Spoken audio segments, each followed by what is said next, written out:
Hi hello ఎలా ఉన్నారు అందరూ బాగున్నారా? అందరూ బాగుండాలి, అందులో నేను ఉండాలి అని మనస్ఫూర్తిగా కోరుకుంటూ యెస్, సంక్రాంతి ఎలా సెలబ్రేట్ చేసుకున్నారు అందరూ? సెలబ్రేట్ చేసుకున్నారా? నేనైతే అస్సలు సెలబ్రేట్ చేసుకోలేదండి. Because of many issues. అందులో ఒకటి నా హెల్త్ ఇష్యూ. అస్సలు నా హెల్త్ సపోర్ట్ చేయలేదు వీడియో తీయడానికి. సో నేను అనుకున్నట్టయితే నా సంక్రాంతి అస్సలు సెలబ్రేట్ చేసుకోలేకపోయాను. అండ్ ఇక్కడ చూస్తుంది భోగి రోజు క్లిప్స్ అన్నమాట. బయట ముగ్గేసి ఇంట్లోకి వచ్చాను, పిల్లలను లేపాను స్నానం చేయిస్తా అని చెప్పి. అంతలోపే చిన్నోడు కిందికెళ్ళి ముగ్గంతా చెరిపేశాడు. ఎంత బాధ అనిపించిందంటే అంత బాధ అనిపించింది. బట్ ఏం చేయగలం చెప్పండి? వాడు చిన్న పిల్లగాడు, వాడికి అర్థం కాదు. ఎస్, కొడతామా తిడతామా? లేదు కదా. అందుకోసం అని చెప్పి వాడిని ఏమీ అనలేకపోయాను. బట్ చాలా బాధేసింది. అట్లీస్ట్ ఒక 1 hour అన్న కష్టపడ్డాను. యాజ్ యూ ఆల్రెడీ న్యూ, నాకు ముగ్గులు వేయడానికి రాదు. ఎస్, నా బాధ అయితే అసలు ఎక్స్ప్లెయిన్ కూడా చేయలేను, అంతలా బాధ అనిపించింది. అండ్ ఇది వచ్చేసి ఈ సంక్రాంతి రోజు అనుకోండి. ఇక్కడ హైదరాబాద్లోనైతే 1 day బిఫోర్, అంటే రేపు సంక్రాంతి ఉందంటే ఇవాళ నైట్ 11కి అలా ముగ్గులు వేయడం స్టార్ట్ చేస్తారు. అండ్ 12:30 1 వరకు అందరూ ముగ్గులు వేసేస్తారనమాట. సో 12:30 1:45 వరకు అనుకుంటాను ముగ్గులన్నీ వేసేసాను నేను కూడా. సో చూసారు కదా, అలా చాదరేసి అందులో ట్రెడిషనల్ టచ్ ఇద్దామని చెప్పి తింపుడు ముగ్గేసాను. అండ్ సంక్రాంతి అటు దిక్కేమో చెరుకు కొమ్మలు, ఇంకా కైట్, ఇంకా కుండ, భోగి కుండ ఉంటుంది కదా, అది వేసానన్నమాట. అండ్ మాంజా చుడతాం కదా థ్రెడ్, అది చెరకలు ఉంటాయి కదా, అది కూడా వేసాను. అంటే కంప్లీట్ లుక్గా వస్తుంది అని చెప్పి. అండ్ బార్డర్గా ఇలా లీవ్స్ వేసి ఫ్లవర్స్తో వేసాను అనమాట. నిజం చెప్తున్నాను, నాకు అసలు ముగ్గులు వేయడానికి రాదు. ఏదో నాకు వచ్చిన కళ అక్కడ దాన్ని ఏమంటారు, అలా గీసేసాను అనమాట. And it turned out good. నాకు చాలా చాలా చాలా చాలా నచ్చింది. అండ్ ఇన్స్టాగ్రామ్లో నేను అప్పుడే పోస్ట్ చేశాను. మీలో ఎవరైతే నన్ను ఇన్స్టాగ్రామ్లో ఫాలో అవుతున్నారో వాళ్ళు ఆల్రెడీ ఈ క్లిప్స్ చూసే ఉంటారు. అండ్ ఇది వచ్చేసి సంక్రాంతి రోజు అనమాట. సంక్రాంతి రోజు కూడా నేను అస్సలు లేవలేకపోయాను. And of course night late పడుకున్నాను కాబట్టి నిద్ర సరిపోలేదు. అండ్ అలా లేట్ లేవాల్సి వచ్చింది. లేచిన తర్వాత యాజ్ యూజువల్ ఇంట్లో అన్ని పనులు కంప్లీట్ చేసుకున్న తర్వాత ఈ డ్రెస్ వేసుకుందామని డిసైడ్ అయ్యాను. అయితే ఈ డ్రెస్ కూడా నేను భోగి రోజే మ్యాక్స్కి వెళ్ళి తీసుకున్నాను అనమాట. మలక్పేట్లో నెక్స్ట్ గలేరియా మాల్ అని ఒకటి ఉంటుంది, ఆ మాల్లో మ్యాక్స్లో తీసుకున్నాను. ఆఫర్స్ నడుస్తూ ఉన్నాయి. ఇండో వెస్ట్రన్లో చూద్దాము ఏమన్నా దొరుకుతుందేమో అనుకున్నాను. అండ్ అనుకున్నట్టే ఆ టాప్ దొరికింది. కింద ఏదైతే స్కర్ట్ చూస్తున్నారో అది నేను 1 year బ్యాక్ వెస్ట్ సైడ్లో తీసుకున్నాను. బట్ ఎప్పుడూ వేసుకోలేదు, ఇప్పుడే ముహూర్తం చేశాను అనమాట దాన్ని కూడా. So these are the accessories which I plan for this dress అనమాట. 299కే వచ్చిందండి టాప్. 1000 రూపీస్ పెట్టాల్సి వస్తుందో అనుకున్నాను, బట్ 299కే వచ్చేసింది. అండ్ పర్ఫెక్ట్గా సెట్ అయిందనమాట ఆ స్కర్ట్కి.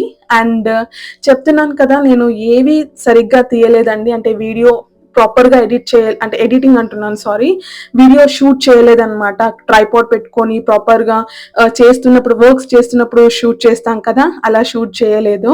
ఎందుకంటే నాకు అసలు పేషెన్సే లేకుండా, నాకు అర్థమైపోతుంది నా బాడీలో ఏమో అవుతుంది అని చెప్పి. నా హ్యాండ్స్, నా లెగ్స్ అన్నీ పెయిన్ఫుల్గా ఉన్నాయి. అసలు ఎందుకు వస్తుంది ఆ పెయిన్ అన్నది అర్థం కాలేదు. And new add ons in my balcony bougainvillea, అది వచ్చేసి మెరూన్ కలర్. అండ్ ఇది పింక్. నాకు బోగన్ విలియా అంటే కూడా చాలా ఇష్టం. కాగిత పూలు, ప్రేమ దేశంలో టబు నడుస్తూ ఉంటుంటే మీ నుంచి కాగిత పూలు పడతాయి కదా. సో అప్పటి నుంచి ఐ వాజ్ లైక్ చాలా ఇష్టం నాకు బోగన్ విలియా ప్లాంట్ అంటే. బట్ ఫైనల్లీ నేను నా గార్డెన్లో ఆ ప్లాంట్ని యాడ్ ఆన్ చేశాను. అండ్ కింద ముగ్గుతో వేసాను కాబట్టి బాల్కనీలో ముగ్గుతో వేయాలి అనుకోలేదు. సో నా దగ్గర ఎక్స్ట్రా ఫ్లవర్స్ చాలా ఉండే. సో తాంబూలం ఉంటుంది కదా, ఉర్లీయే కొనాలి అని లేదండి సిరామిక్ది. మీ దగ్గర ఉర్లీస్ కొనలేకపోయినా, లేకపోతే డబ్బులు లేవు ఉర్లీ కొనడానికి అని అనుకున్నప్పుడు అలా జస్ట్ ఇంట్లోనైతే చాలా వెరైటీస్ ఆఫ్ తాంబూలాలు ఉంటాయి కదా, అలాంటి ఒక తాంబూలం తీసుకొని అందులో వాటర్ నింపేసి అలా ఫ్లవర్స్ వేసేసేయండి. ఎంత బాగా కనిపిస్తుంది అంటే ఊర్లీ కూడా పనికిరాదు, సిరామిక్ ఊర్లీస్ కూడా పనికిరాదు, అంత బాగా కనిపిస్తుంది ఇల్లు. అండ్ న్యాచురల్ రియల్ లుక్ వేరు అండి. ఆర్టిఫిషియల్ ఎంతైనా ఆర్టిఫిషియలే కదా. సో అదే రోజు నేను మార్నింగ్ అరౌండ్ 7:30 కల్లా స్నానం చేసేసుకున్న తర్వాత దేవుళ్ళని కూడా క్లీన్ చేసేసుకున్నాను. అండ్ అరౌండ్ 11:30 కల్లా చాయ్ ఇంకా మురుకులు వేసుకొని తింటున్నాను. నాకు ఇదొక రిచువల్ అనమాట. ఎవ్రీ సంక్రాంతికి కంపల్సరీ చాయ్ మురుకులు అయితే తింటాను. ఇంట్లో ఎవరు ఏదైనా తిననివ్వండి, నేనైతే ఖచ్చితంగా చాయ్ మురుకులు తింటాను. ఎందుకంటే తెలంగాణలో చాలా విలేజెస్ ఏరియాస్ లో చాయ్ మురుకులే తింటారు తెలుసా. విలేజెస్ పల్లెటూళ్ళలో స్పెషల్లీ. సో అలా నాకు చిన్న ఉన్నప్పటి నుంచి అలవాటు అయిపోయింది. చాయ్ మురుకులు ఖచ్చితంగా సంక్రాంతి రోజు తినాలి. సో అలా వేసుకొని తినేసిన తర్వాత ఇలా ఏదో ఒకటి ఇన్స్టాగ్రామ్ లో పోస్ట్ పెట్టాలి కదా సంక్రాంతి సెలబ్రేట్ చేసుకుంటున్నందుకు. సో నా ఇన్స్టా ఇంకా యూట్యూబ్ ఫ్యామిలీ ఎవరైతే నన్ను ఇన్స్టాగ్రామ్ లో ఫాలో అవుతున్నారో వాళ్ళందరికీ సంక్రాంతి విషెస్ చెప్పానన్నమాట. It was like very happy, చాలా హ్యాపీగా అనిపించింది. నేను అనుకున్నట్టు సెలబ్రేట్ చేసుకోలేకపోయినా కానీ అంటే కొంతలో కొంత బాగానే చేసుకున్నానులే అన్న సాటిస్ఫాక్షన్ అయితే నాకు ఉండింది. బట్ ఇట్స్ ఓకేలే, మనం అనుకున్నట్టే ప్రతి ఒక్కటి జరగాలి అని ఏమీ లేదు కదా. కొన్నిసార్లు మనం అనుకున్నవి జరగకపోయినా మనం హ్యాపీగానే ఉండాలి కదా, ఏమంటారు? నేనైతే అదే ఫాలో అవుతాను. అండ్ ఇంకా మీకు ఏం చెప్తున్నానంటే టైం 11:30 అవుతుంది. I need to prepare food అని చెప్తున్నాను. అండ్ నేను డిషెస్ ఏం ప్రిపేర్ చేస్తున్నాను అన్నది మాట్లాడుతున్నాను అనమాట. లైక్ నేను మునక్కాయ పప్పు చేశాను అండ్ ఆలు కూర్మా చేశాను అనమాట. ఆలు టమాటో వేసి చేస్తారు కదా, అలా చేశాను. నెక్స్ట్ వచ్చేసి బగారా రైస్, పూరి ఇంకా గారె అనుకున్నాను. సో నవీన్ ఏమన్నారంటే పూరి గారె వద్దు, ఇవి తింటేనే ఎక్కువ హెవీ అయిపోతుంది, ఈవినింగ్స్ అలా చూద్దాంలే అని అంటే సరే అని ఊరుకున్నాను. దెన్ ఈవినింగ్ పూరి చేయలేదు బట్ వడా చేశాను. వడా చేసుకొని ఏదైతే కర్రీ ఉందో దాంతో స్నాక్స్ లాగా తినేసామన్నమాట. సో బ్యాటర్ నేను వడలు వేయకుండా అది ఫ్రిడ్జ్ లో అలాగే పెట్టేశాను, ఈవినింగ్ వేద్దామని చెప్పి. అండ్ వడలు మనము ఒక 3-4 అవర్స్ అలానే వదిలేసాం అనుకోండి పిండి, అవి ఆయిల్ కి అతుక్కుపోతాయి అనమాట. వడలు వేసినప్పుడు అలా అతుక్కుపోవద్దంటే, సారీ కీర్ కూడా చేశాను చెప్పడం మర్చిపోయా. సో అతుక్కుపోకుండా ఉండాలి అంటే మనం రవ్వ వేయాలి. రవ్వ వేస్తే అతుక్కుపోవన్నమాట ఆయిల్లో బొగానకి. ఇది వచ్చేసి ఈవినింగ్. మార్నింగ్ అస్సలు టైం సరిపోలేదు భోగిపళ్ళు పోయడానికి. సో ఈవినింగే భోగిపళ్ళు పోద్దాము అని అనుకున్నాను. అండ్ భోగిపళ్ళు ఎక్కువ మట్టికి భోగి రోజే పోస్తారు, సంక్రాంతి రోజు పోయారు. బట్ ఎస్ నేను పిల్లల ఇద్దరికి వాళ్ళు చిన్న ఉన్నప్పటి నుంచి సంక్రాంతికే భోగి పళ్ళు పోసానమాట. భోగి రోజు పోయలేదు. సో అందుకోసం అని చెప్పి దాన్ని ఎందుకు బ్రేక్ చేయాలి, అలానే కంటిన్యూ చేసుకుంటూ వచ్చాను కదా అని చెప్పి ఇలా సంక్రాంతి రోజే పోసాను భోగి పళ్ళు. అండ్ భోగి పళ్ళ విషయానికి వస్తే భోగి పళ్ళు ఎవరికి పోస్తారు? 5 years ఆఫ్ ఏజ్ ఆడపిల్లలు కానివ్వండి మగపిల్లలు కానివ్వండి 5 years ఏజ్ వరకు భోగి పళ్ళు అన్నవి పోస్తారు. అంతకంటే పెద్ద పిల్లలకి పోస్తారు అన్న విషయం నాకు తెలియదు. అండ్ పోసినట్టు కూడా నేను ఎవరిని చూడలేదు. మా మమ్మీ కూడా నాకు 5 years వరకే భోగి పళ్ళు పోసింది. And the same thing I'm going to do for my Sons also. నా ఇద్దరు కొడుకులకు కూడా నేను 5 years వరకే పోస్తాను. ఆడ కానివ్వండి మగ కానివ్వండి ఏ పిల్లలైనా సరే మనము 5 years వరకే పోస్తాము, అంతకంటే పెద్ద పిల్లలకి మాత్రం పోయాము. పిచ్చి పైత్యం ఎక్కితేనే అలా చేస్తారేమో జనాలు, సీరియస్ గా నేనైతే ఇంతవరకు చూడలేదు ఎక్కడ పెద్ద పిల్లలకి పోయడం భోగి పండ్లు. అండ్ ఇక్కడ భోగి పళ్ళకి నేను చేస్తుంది ఏంటంటే ఫస్ట్ ఫ్లవర్స్ తీసుకున్నాను, చెరుకు గడలు తీసుకున్నాను, ఇంకా నల్లగా ఉంటాయి వాటిని ఏమంటారో నాకు దాని పేరు గుర్తు రావట్లేదు, ఇంకా అవి ఆరెంజ్ కలర్ లో ఉన్నాయి కదా బేర్, అవి తీసుకున్నాను, కాయిన్స్, ఇవన్నీ మిక్స్ చేసి భోగి పళ్ళు పోసాను అనమాట పిల్లలకి. అండ్ మార్నింగ్ కూడా నేను పెద్దవాళ్ళకి పసుబొట్టు ఇస్తాం అనుకున్నాను. సో పసుబొట్టు కూడా ఇవ్వలేకపోయాను మార్నింగ్. సో ఈవినింగ్ ఇస్తాము అని డిసైడ్ అయ్యి అందరికి నెయిల్ పాలిషెస్ తీసుకున్నాను అనమాట. ఒక 12 members కి ఏంటిది పసుబొట్టు ఇవ్వాలి. నోముకునే వాళ్ళు 13 నోములు నోముకుంటారు. అందులో ఒక దేవుని గౌరమ్మ దగ్గర పెట్టి మిగతా 12 ఏమో పసుబొట్టు కింద ఇస్తారనమాట. సో నేను 12 members కి పసుబొట్టు ఇచ్చాను. బట్ నోము అనేమి కాదు. బట్ నేను ఎందుకంటే మన తెలంగాణ సైడ్ బొమ్మల కొలువు పెట్టరండి, అది మీ అందరికీ తెలిసిందే. అది ఆంధ్ర స్టైల్ అనమాట బొమ్మల కొలువు పెట్టడము.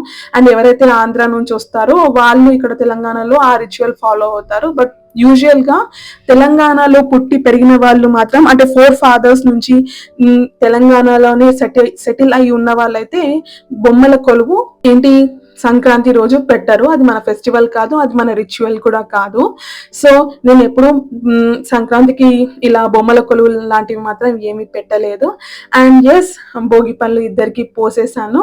మనం తెలంగాణలో దీపావళికి పెట్టుకుంటాము. దీపావళి ఆడపిల్లలు ఉండని మగ పిల్లలు ఉండని ఎవరన్నా ఉండని బొమ్మల కొలువు పెట్టుకుంటాం. ఆడపిల్లలు ఉంటేనే బొమ్మల కొలువు పెట్టుకోవాలని ఏం లేదు. ఆ మగ పిల్లలకి పెళ్ళిళ్ళు కావా ఏంటిది, భార్యలు రారా, వాళ్ళ ఆడోళ్ళు కాదా, వాళ్ళకి పిల్లలు పుట్టారా? ఎస్, అదంతా అవుతుంది. అంటే నా కోడలు రాకముందటి నుంచి నేను ఆ రిచువల్ని తీసుకెళ్తున్నాను వాళ్ళ కోసం, అవునా కాదా? ఆడపిల్లలు ఉంటేనే చేసుకోవాలి అని ఏమీ లేదండి, మగపిల్లలు ఉంటే అస్సలు చేసుకోవద్దు అని కూడా కాదు. పిచ్చి పైత్యానికి ఎక్కినప్పుడే ఇలా మాట్లాడతారేమో అనిపిస్తుంది జనాలు. సో ఎస్, ఇది వచ్చేసి నుమాయిష్ బ్లాగ్. ఫైనల్లీ నుమాయిష్ కూడా వెళ్ళానండి. అంత బాడీ పెయిన్స్ పెట్టుకొని కూడా నేను నుమాయిష్కి వెళ్ళాను. అది నేను చేసిన మిస్టేక్. అలా చేయడం వల్ల నా హెల్త్ ఇంకా డ్యామేజ్ అయిపోయింది. సో ఇక్కడ గాంధీ భవన్ స్టేషన్ లో దిగాను. మా ఇంటి నుంచి నుమాయిష్కి రావాలంటే 1 hour పడుతుంది. ఆ 1 hour టైం ఎందుకు వేస్ట్ చేయాలని చెప్పి ఇలా మెట్రో తీసుకొని వెళ్ళాను. అండ్ వెళ్ళగానే బయట సైడ్ ఇవన్నీ పెట్టారనమాట. సో బయట అసలు కాలు పెడితే కాలు తీయలేనంత జనాలు ఉన్నారు. అండ్ నేను వచ్చేసి సాటర్డే రోజు వెళ్ళాను. మొత్తం హైదరాబాద్ అంతా నుమాయిష్ లోనే ఉన్నట్టు అనిపించింది. అండ్ నాకు ఇది చాలా నచ్చిందండి. ఇవి హ్యాంగింగ్స్ ఇట్లా ఏంటిది సౌండ్ వచ్చేవి ఎప్పటి నుంచి అంటే నేను చిన్న ఉన్నప్పుడు in the sense 10th or inter లో మేము మా ఫ్రెండ్స్ గిఫ్ట్స్ ఇచ్చుకున్నాం అనమాట ఒకళ్ళకొకళ్ళము. అప్పుడు ఏదో అలా ఉండేది అనమాట. సో గిఫ్ట్ ఇచ్చుకున్నాము, అది ఎక్కడో పోయింది. But I never bought it again. So I thought to buy it for my self. Like గాలి వస్తుంటే అది సౌండ్ ఎంత సూతింగ్ గా అనిపిస్తుంది కదా. సో అంత రెస్ట్ చూసి నేను అసలు వీడియో తీయలేకపోయాను అనమాట. శ్రవణ్య, యు కాన్ షూట్ హియర్ అని నా మైండ్ నా హార్ట్ రెండు నాకు ఇండికేట్ చేస్తూ ఉన్నాయి. So I decided not to shoot any videos అంత క్రౌడ్లో. అండ్ ఇంటికి వచ్చిన తర్వాత మీకోసం నేనేం కొన్నాను అనేది చూపిస్తున్నాను. అండ్ సైడ్కి ప్రైజెస్ కూడా ఇస్తున్నాను. సో దాని ప్రకారం మీరు దాని ప్రైజెస్ ఎంత అన్నది మీకు అర్థమైపోతుంది. అండ్ నుమాయిష్కి వెళ్ళినాక నెక్స్ట్ డే ఫుల్ ఫీవర్ అండి. బాడీ పెయిన్స్ అయితే విపరీతంగా స్టార్ట్ అయిపోయాయి. ఇది నాకు around January 10th or 11th నుంచి స్టార్ట్ అయింది. అండ్ కంటిన్యూస్గా అండి 1 week అసలు లేవలేకపోయాను. సంక్రాంతి నేను ఎలా సెలబ్రేట్ చేసుకున్నాను, ఎలా చేశాను అన్నది దేవుడికే తెలుసు. తీరా టెస్ట్ చేయించుకున్నాను అనమాట. ఇంటికి వచ్చి టెస్ట్ చేశారు మా వారు, నేను ఇద్దరం చేయించుకున్నాము. అయితే ఎవరైతే శాంపిల్స్ తీసుకుంటారో పర్సన్, మా వారికి బాగానే పెట్టారు, నాకు కూడా మంచిగా పెట్టిండు. కాకపోతే నేను కదిలేసరికి నా చెయ్యి అంతా వాచిపోయి కమిలిపోయింది అనమాట. రెడ్ అయిపోయి బ్లాక్ అయిపోయింది. నెక్స్ట్ డే అది కూడా ఇంకా ఎక్కువ పెయిన్, ఏ పని కూడా చేయలేకపోయాను. అలా అంటే సిరంజి అంటాం కదా, నీడిల్ ఏదైతే పెట్టిండో ఆ ఏరియా మొత్తం కమిలిపోయి నాన్న రభస చూసాను ఆ రోజైతే. హ్యాండ్ విపరీతమైన నొప్పి. దెన్ రిజల్ట్స్ వచ్చిన తర్వాత ఏం తెలిసిందంటే నా థైరాయిడ్ కంట్రోల్లో లేదు అన్నది తెలిసింది. అండ్ ఇంకొకటి vitamin D and vitamin C మొత్తం చాలా ఘోరంగా డెఫిషియన్సీలో ఉన్నాయన్నమాట. సో దాని దిక్కెళ్ళి నాకు డ్రౌజీనెస్, ఇంకా లో బీపీ కూడా ఉంది, blood pressure, like haemoglobin levels కూడా తక్కువ ఉన్నాయని రిపోర్ట్లో వచ్చిందనమాట. సో ఐ వాజ్ లైక్, నాకు లైక్ లేచిన తర్వాత కళ్ళు తెలిసి చూస్తే అంత నల్లగా కనిపిస్తుంది. ఎందుకు ఇలా చీకట్లాగా కనిపిస్తుంది అని అనుకున్నాను, కానీ నాకు అర్థం కాలేదు రీజన్ ఏంటి అన్నది. దెన్ ఫైనలీ టెస్ట్ చేయించుకున్న తర్వాత నాకు ఎక్కడెక్కడ ఏమున్నాయి ప్రాబ్లమ్స్ అన్నది అర్థమైంది. ఎంత బాగా మన హెల్త్ని పెట్టుకుందాం అనుకున్నా కానీ సమ్ టైమ్స్ అది పాసిబుల్ కాదు. అండ్ ఎస్, టాబ్లెట్స్ కొనుక్కున్నాను. అండ్ లాస్ట్లో చూపిస్తాను వీడియోలో. టాబ్లెట్స్ కొనుక్కున్నాను and I'm using those vitamin C, vitamin D, ఇంకా దాని ఏమంటారు, ఎస్ లో బీపీకి అయితే టాబ్లెట్స్ వేసుకునే అవసరం లేదు. బట్ ఎస్, థైరాయిడ్ టాబ్లెట్స్ కూడా రీప్లేస్ చేశాను. So these are the things which has been happened from last 10th నుంచి ఒక 10 days దాకా. అండ్ మీరు అబ్జర్వ్ చేస్తే ఇప్పటి వరకు ఒక వీక్లీ 2 videos అన్నా కానీ ఇప్పటి వరకు నేను ఒక 6 videos అన్న అప్లోడ్ చేయాలి యూట్యూబ్లో. ఒక్క వీడియో ఎన్ని చేశాను, 1 2 3 3 videos. 3 వీడియోసే అప్లోడ్ చేశాను and this is my 4th video. అంత ఘోరంగా నాకు బాడీ హెల్త్ ఇష్యూస్ వచ్చాయి. అండ్ ఇంకో విషయం ఏంటంటే వీడియోస్ పెట్టండి అక్క, రెగ్యులర్‌గా పెట్టండి అక్క వీడియోస్ అని నాకు కమెంట్స్ చేస్తూ ఉన్నారు. బట్ నేను ఏం చెప్పాలి మీకు, నా హెల్త్ ఇష్యూస్ గురించి ఘోరంగా నేను గో త్రూ అవుతున్నాను హెల్త్ ఇష్యూస్ పరంగా. యెస్, ప్రికాషన్స్ తీసుకోవాలి, స్టార్ట్ చేయాలి. I need to improve my health wise. Okay, that's all for today. Yes, చెప్పడం మర్చిపోయాను. నెక్స్ట్ వీడియోలో ఒక గుడ్ న్యూస్ రాబోతుంది. ఏంటో అది గెస్ చేయండి. మళ్ళీ ఇంకో ఇంట్రెస్టింగ్ వీడియోతో మీ ముందుంటాను. మీకు ఈ వీడియోలో ఏ చిన్న క్లిప్ అయినా ఇంట్రెస్టింగ్‌గా, ఇన్ఫర్మేటివ్‌గా, మోటివేటివ్‌గా అనిపిస్తే తప్పకుండా ఒక లైక్, షేర్ ఇంకా సబ్స్క్రైబ్ చేయడం అస్సలు మర్చిపోవద్దు. వీలైతే ఒక చిన్న హైప్ ఇవ్వండి. మళ్ళీ ఇంకో ఇంట్రెస్టింగ్ వీడియోతో మీ ముందుంటాను. అంతవరకు సెలవు. Bye bye. నమస్తే.